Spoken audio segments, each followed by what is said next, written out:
Pembacaan dari Kisah Para Rasul.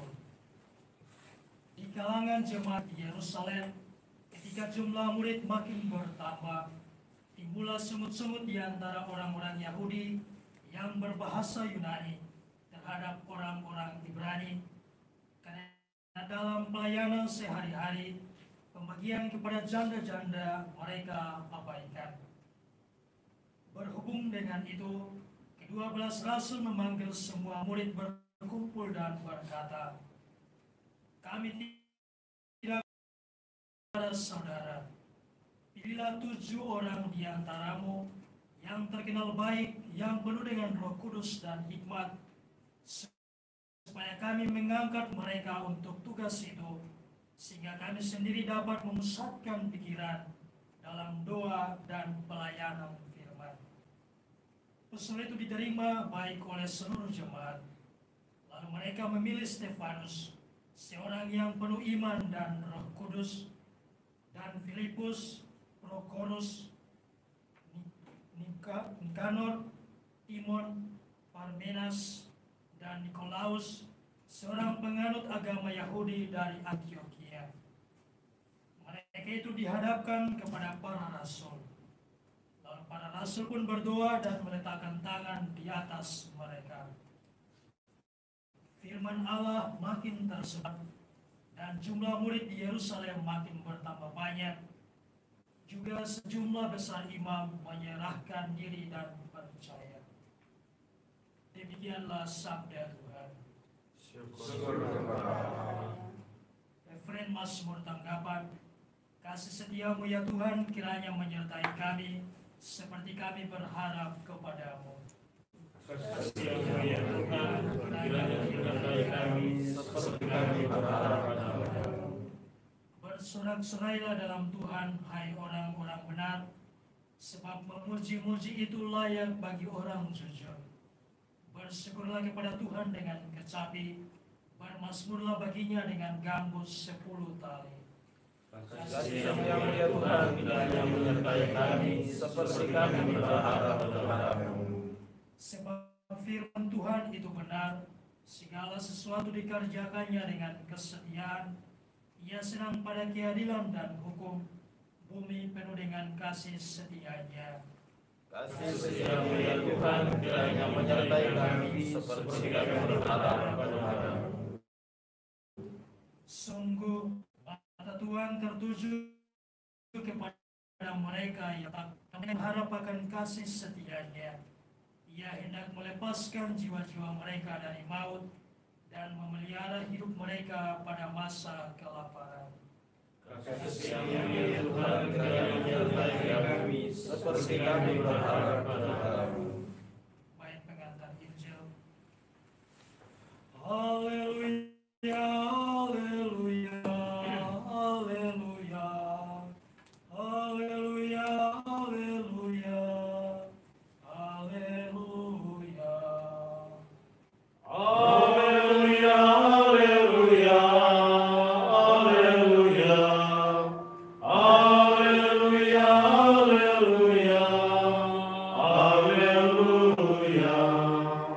Kristus pencipta semesta alam telah bangkit.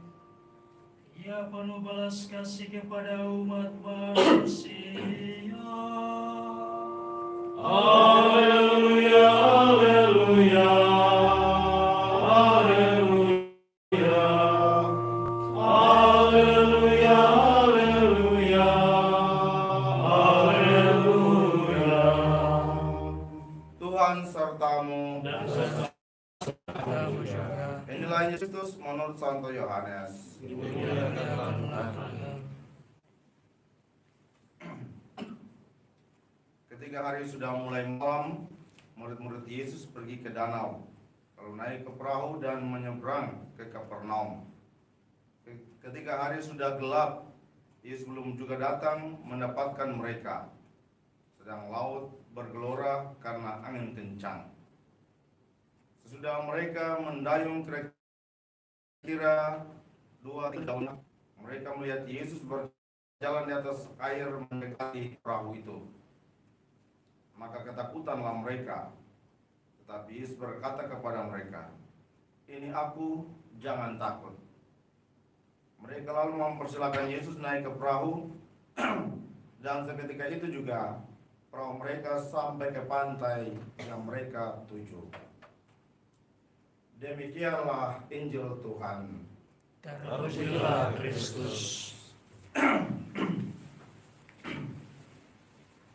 Konfrater, saudara-saudara yang terkasih dalam Tuhan kita Yesus Kristus, bacaan pertama mengisahkan bagaimana suasana ada kesulitan-kesulitan dalam karya pelayanan, yakni ada kekurangan tenaga sehingga ada bidang-bidang pelayanan yang terabaikan, karya karitatif, pelayanan untuk janda-janda tidak diperhatikan yang baik. Dan dalam menghadapi situasi itu, para rasul memutuskan untuk boleh memilih beberapa orang, katakan 7 orang, untuk terlibat dalam karya pelayanan, sehingga para rasul tetap berfokus untuk pemberitaan firman. Lewat pengalaman ini kita diingatkan untuk beberapa hal. Yang pertama, kita khusus yang dipercayakan untuk berperan dalam karya-karya pewartaan, hendaknya mengatur sedapat mungkin sehingga karya-karya pewartaan tetap terlaksana. Pemberitaan firman Tuhan harus tetap terlaksana, jangan diabaikan dalam setiap aktivitas kita. Sehingga kali ini kita diingatkan lagi, fokus boleh buat kegiatan-kegiatan lain, tapi apakah kita punya tugas utama untuk boleh memberitakan firman itu tetap terlaksana atau tidak? Boleh pergi santai, rekreasi, atau boleh atur makan minum dan seterusnya, tapi kita bertanya pokok, apakah kita hari ini sudah melaksanakan karya pewartaan atau belum? Jangan sampai yang kita laksanakan itu hanya kepentingan diri kita.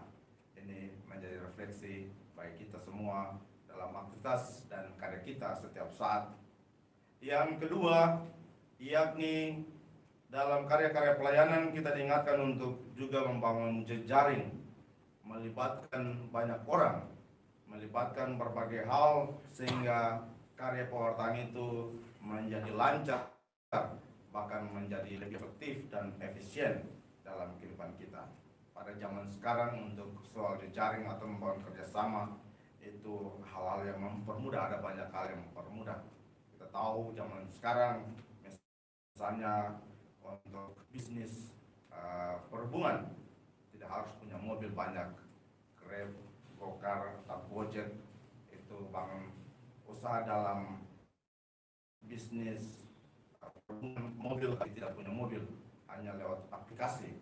Berarti itu ada hal-hal yang peluang-peluang yang mempermudah dalam karya pewartaan kita, sehingga kita juga bisa melihat kita terlibat. Misalnya ada yang pewartaan secara online, kita bisa terlibat di dalamnya. Pengalaman saya melihat untuk di seminari Poka, mereka sudah mulai juga untuk pewartaan secara online itu. Tapi ada hal yang perlu diperhatikan, jangan sampai diabaikan. Membawakan renungan tanpa memunculkan sabda Allah itu sering nanti membuat sampai menjadi hal hilang konteks dari sabda Allah. Kemarin saya ikut adik-adik kita di Poka punya YouTube tentang renungan. Ada yang berkomentar, ada kalau tidak salah Frater Eto punya renungan menyebut tentang patung ular. Ada yang umar bilang, saya baru tahu ini ada patung ular. Padahal itu berkaitan dengan Musa meninggikan ular di padang gurun. Itu sabda tanpa Allah, akhirnya umat mengikuti renungan dari konteks sabda Allah, sehingga baiklah juga kita sedang mengumpulkan sabda Allah itu utama baru yang lain. Kita malah mengatakan ada kelanya dalam misa, membacakan sabda Allah tanpa renungan itu tidak apa-apa, tapi renungan tanpa sabda Allah itu juga itu justru terlepas dari konteks. Mengapa biasa saya membuat edit renungan itu, saya harus tampilkan semua sabda Allah, pembacaan sabda Allah baru nanti renungan sehingga menjadi lengkap. Di dalam Facebook saya mengatakan kalau yang belum membaca sabda Allah hari ini tinggal dengar, kalau melaksanakan itu lebih baik. Ini hal yang mengajak umat untuk setiap saat boleh mendengarkan sabda Tuhan, mendengarkan secara langsung apa yang Tuhan katakan. Kita punya permenungan itu, refleksi-refleksi hanya sekedar menjelaskan apa yang menjadi sabda Tuhan sehingga umat menjadi lebih mengerti.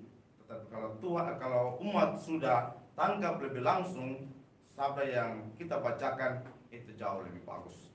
Mari kita berdoa supaya dalam setiap tugas dan karya kita tetap fokus pada penyebaran sabda Tuhan dan juga membangun jejaring dengan sama dan juga memakai berbagai hal untuk menjadi lebih efektif dan efisien karya-karya buatan kita. Semoga demikian. Amin.